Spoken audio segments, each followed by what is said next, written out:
मंदोदरी रोने के लिए आई तो एक गौधुआ गीदड़ रावण के सिर को खचेर करके ले जा रहा था। जिस सिर को वो किसी के सामने झुकाता नहीं था, आज वाय गौधुआ, आज वाय कुत्ता, आज वाय गीदड़ो कैसे ले जा रहे है? खचेर के। आज मंदोदरी कहती है कि ये वही खोपड़ी है जो इतनी अहंकार से फटी पड़ती थी कि कैसे झुका दूं। रो करके मंदोदरी कहती है कि नहीं शूल चुभते आज ये तुम्हारे, जो कांटे किसी के चुभाए न होते। नहीं आज जलती सोने सी लंका, नहीं आज जलती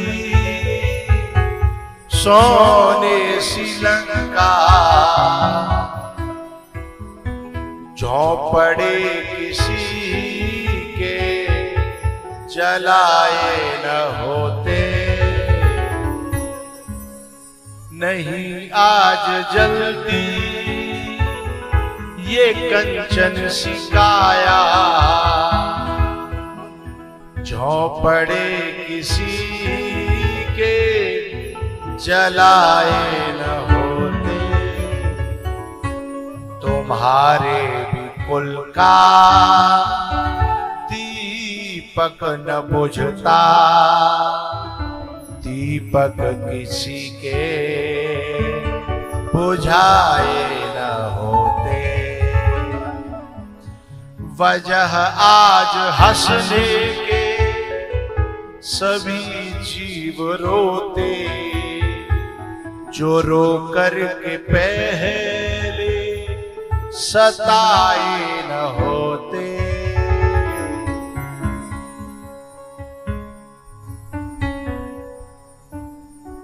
रो करके मंदोदरी कहती है कि आज तुम्हारा ये बुरा हाल इसलिए हो रहा है क्योंकि तुमने सारी दुनिया को सताया था। राम विमुख असहाल तुम्हारा, और रहा न को कुल। बोलो करो, रोवनिहारा। 1 लाख पूत, 1.25 लाख नाती, और तारावन घर दिया नवाती। क्यों? राम विमुख असहाल तुम्हारा, रहा न को कुल रोवने हारा।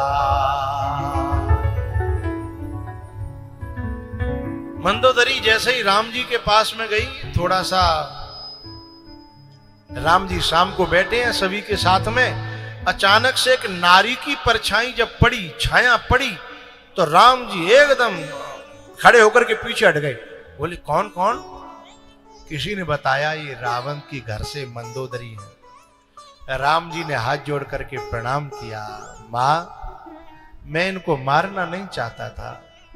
मैंने तो पहले हनुमान भेजा, फिर मैंने अंगद भेजा, इन्हें कितना समझवाने की कोशिश की, लेकिन जब ये नहीं माने तो मुझे मजबूरी में बाण उठाना, मैं आपका अपराधी हूं। मंदोदरी ने कहा नहीं नहीं नहीं राम, आपने 1% भी अनुचित नहीं किया। इन्हें तो बहुत पहले मर जाना चाहिए था। इतने दिन ये जिए, ये तो आपकी करुणा और कृपा है। बोले मैं आपसे शिकायत करने नहीं आई। बोले तो मैं तो ये देखने आई हूं, जिसके मारे धरती हलती थी, आज वो धरती में पड़ा कैसा लग रहा है। और मैं ये देखने आई हूं जिसका बेटा इंद्रजीत, जिसका भाई कुंभकर्ण, और जो स्वयं लोकांतरों पर राज करने वाला, जिसका काल पाटी से बंधा था, ऐसे को किसी बनवासी ने कैसे मार दिया। उस बनवासी में ऐसा क्या है, मैं वो देखने आई थी। बोले मैं क्या सेवा करूं? बोले नहीं नहीं, मैंने देख लिया, मैंने देख लिया। बोले मां आपने क्या देख लिया? रावण कह रहे हैं, वो राम कह रहे हैं। तो मंदोदरी कहती है राम मैंने देख लिया कि एक मेरा पति था, हजारों नारियां सेवा में होने के बावजूद भी उसकी नीयत नहीं भरी, उसका मन नहीं भरा। वह फिर भी जो है एक कुत्ता की तरह चुरा करके पराई नारी का हरण करके ले आया। एक दो नहीं, हजारों नारियां होने के बावजूद भी है। और एक तुम हो राम कि मेरी परछाई पड़ी तो आप हड़बड़ा करके एकदम पीछे हटके खड़े हो गए। मैं समझ गई कि तुम्हारे अंदर बल कहां से आया और ये इतना बड़ा योद्धा निर्बल कैसे हो गया, मेरी समझ में आ गई।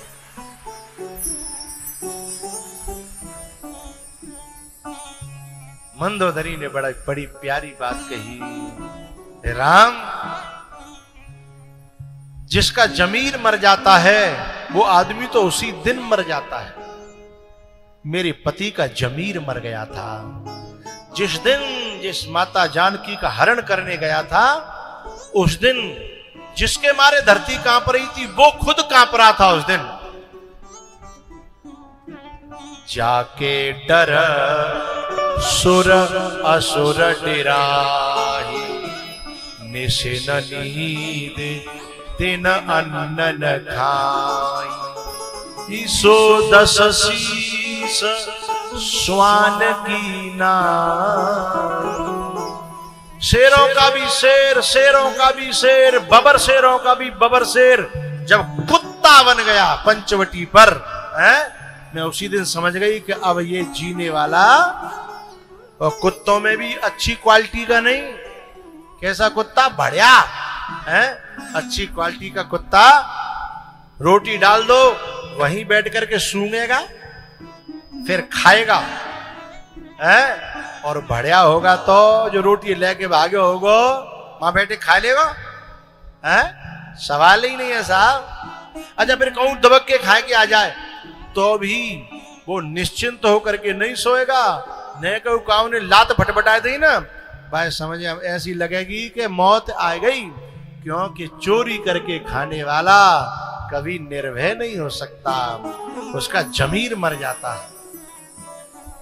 ये दशानन जिस समय पंचवटी गया था कि सो दस शीस स्वान की नाई, इत उत चितई चला बढ़िया। एक बार राम जी ने भी इधर उधर देखा था और एक बार रावण ने भी इधर उधर देखा था। इत उत चितई, जब राम जी, ये तो पंचवटी में आया रावण, और राम जी जनकपुर में गए और पुष्प वाटिका में गए अपने गुरुजी के लिए फूल लेने के लिए, पूजा के लिए। तो राम जी इधर उधर देखने लगे, फूल लेने हैं ना। किसी ने कहा कि राम जी को भी इधर उधर देखने की क्या जरूरत है भाई, साधारण कोई व्यक्ति हो तो इधर उधर देखे। तब तुलसीदास जी ने कहा साधारण व्यक्ति में और राम जी में यही तो अंतर है। साधारण व्यक्ति जब बगीचा के पास से गुजरता है और अमरूद चोरी करने का मन होता है तो इधर उधर देखता है इस भाव से कि कोई है तो नहीं, कोई है तो नहीं। लेकिन राम जी इधर उधर देख रहे हैं, ऐसे नहीं कि कोई है तो नहीं, कोई हो तो मिल जाए उससे आज्ञा ले लें और फिर फूल लें। ये दोनों में अंतर है। राम इसीलिए तो राम है। तो वहां राम जी भी उधर उधर देख रहे हैं, लेकिन चोरी के भाव से नहीं, आज्ञा लेने के भाव से। और रावण भी इधर उधर देख रहा है पंचवटी पे, लेकिन आज्ञा के भाव से नहीं, चोरी के भाव से। यही राम और रावण में अंतर है।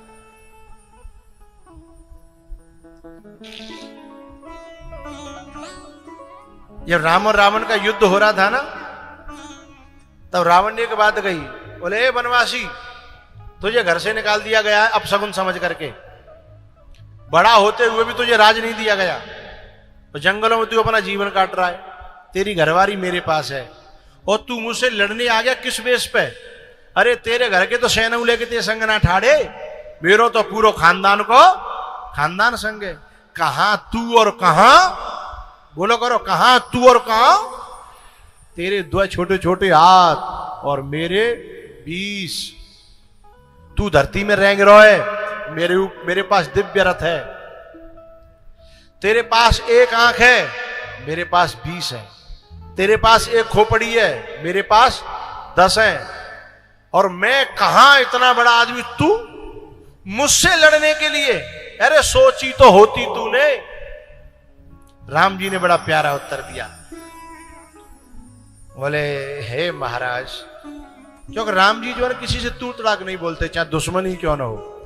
तू तड़ाक बोलने का और बुरे बोलने का हुनर तो दुष्टों के पास होता है, अच्छों के पास नहीं होता। वो रावण से भी कहते हैं महाराज, आपने बिल्कुल सही कहा है, आपके पास ये सब है और बहुत ज्यादा है, पर मैं फिर भी विजयी होकर के दिखाऊंगा। बोले काय के बल पे? बोले मेरे पास 2 चीजें हैं। बोले बताइए? बोले एक तो मेरे पास मेरे बुजुर्गों का आशीर्वाद है जो तुम्हारे पास नहीं है, और एक मेरे पास दीन दुखियों की दुआएं हैं जो तुम्हारे पास में नहीं है, इसलिए जीत मेरी हो। जो कहता है कि मां की दुआ कुछ नहीं है, जो कहता है बुजुर्गों की दुआ कुछ नहीं है, जो कहता है दुखियों की दुआ कुछ नहीं है, रावण, उसे इस जमाने में मिला कुछ नहीं है, ये मेरा विश्वास है। इस प्रकार से राम जी जीत करके अयोध्या में आए और तिलक हुआ।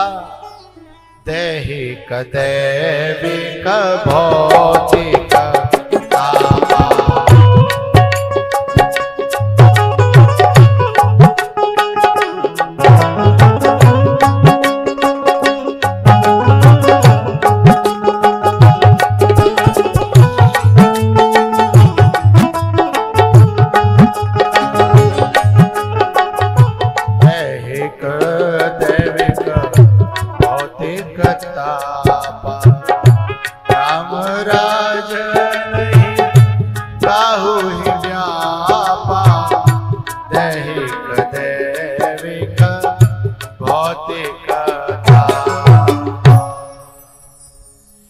राम जी की कथा बड़ी गंभीर है, बहुत बड़ी है, बड़ी गहरी है, पर मैंने संक्षेप से, क्योंकि कथा भागवत की चल रही है ना, इसलिए राम कथा सूक्ष्म से है।